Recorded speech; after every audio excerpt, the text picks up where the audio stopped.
जय हिंद students, this is Divyanshu Pandey and welcome you all in this session. आज की इस क्लास में हम मिलिट्री एडवाइजर के नए अपॉइंटमेंट से रिलेटेड इंपॉर्टेंट फैक्ट को जानेंगे। तो चलिए शुरुआत करते हैं आज के सेशन की। नेशनल सिक्योरिटी काउंसिल में एक नई अपॉइंटमेंट हुई है और ये अपॉइंटमेंट नए मिलिट्री एडवाइजर से रिलेटेड है। अब भारत के नए military adviser national security council के फॉर्मर एयरफोर्स के वाइस चीफ और एयर मार्शल संदीप सिंह को बना दिया गया है। तो भारत सरकार के द्वारा ये अहम फैसला लिया गया है और इंडियन एयरफोर्स के रिटायर्ड वाइस एयर चीफ को इस पदभार को आपका दिया गया है। इसी साल जनवरी 2023 में ये अपने पद से रिटायर हुए थे और अब इनको अप्रैल मंथ में जो है इस इंपॉर्टेंट पोस्ट पर आपका रख दिया गया है। ये 24 अप्रैल को अपनी अपॉइंटमेंट आपकी टेक करेंगे और इसके बाद से ये नेशनल सिक्योरिटी काउंसिल में होने वाले जितने भी इंपॉर्टेंट डिसीजंस होंगे उनका हिस्सा रहेंगे। इन्होंने जनरल अनिल चौहान को आपका सक्सीड किया है, जिनको पिछले साल ही आपका मिलिट्री एडवाइजर बनाया गया था, लेकिन अब तो वो हमारे भारत के दूसरे chief of the defence staff आपके बन गए हैं। वहीं अगर हम बात कर लें एयर मार्शल संदीप की, तो ये इंडियन एयरफोर्स में सबसे पहली बार दिसंबर 1983 में इनका हम कह सकते हैं कि ये कमीशन हुए थे और इन्होंने अपनी education national defence academy Khadakwasla Pune, national defence college से आपका किया है और ये एक कैटेगरी ए के क्वालिफाइड फ्लाइंग इंस्ट्रक्टर रहे हैं।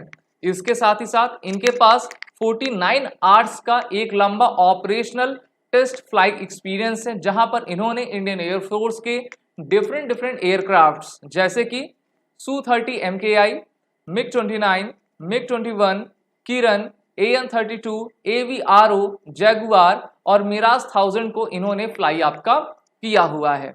और अगर हम वेपनाइजेशन देखें जो कि आपकी Su-30 की हो रही है, तो इनका सबसे अहम रोल है, क्योंकि हम सभी जानते हैं जो हमारा ये Su-30 होता है उसमें ब्रह्मोस मिसाइल आपकी लगाई गई है, जो कि उसका एयर टू एयर वर्जन है और जिसकी रेंज 400 किलोमीटर है।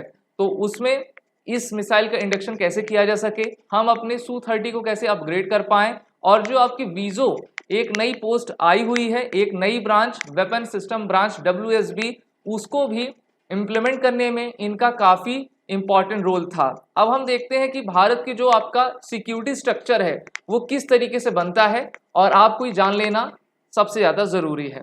तो सबसे टॉप पे तो प्राइम मिनिस्टर होते हैं। प्राइम मिनिस्टर के अंदर आपका CCS होता है, कैबिनेट कमेटी ऑन सिक्योरिटी।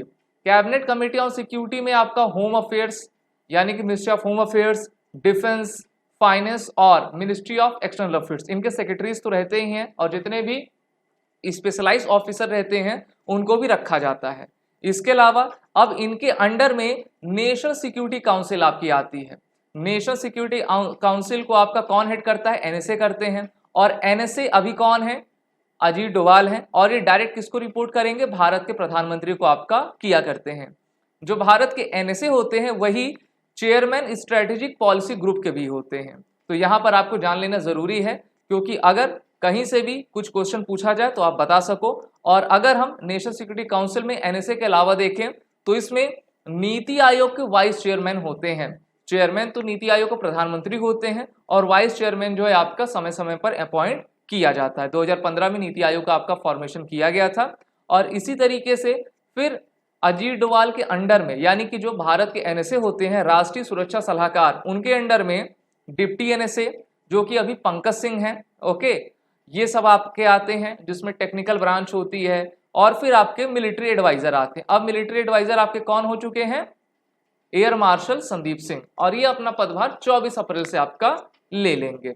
वहीं मैंने आपको पहले भी बताया था कि भारत के डिप्टी NSA के रूप में पंकज सिंह को आपका नियुक्त किया गया है। ये बॉर्डर सिक्योरिटी फोर्स, जैसे कि जिसको हम सीमा सुरक्षा बल कहते हैं, उसके पूर्व DG रह चुके हैं, डायरेक्टर जनरल रह चुके हैं। और 15 जनवरी 2023 को भारत सरकार ने नोटिफिकेशन में कहा कि आने वाले 2 साल के लिए हम पंकज सिंह को डिप्टी NSA आपका बनाते हैं, जो कि भारत के नेशनल सिक्योरिटी काउंसिल में रहेंगे और भारत की इंटरनल और एक्सटर्नल सिक्योरिटी को कैसे मजबूत चाक चौबंद किया जाए उस पर कार्य करेंगे।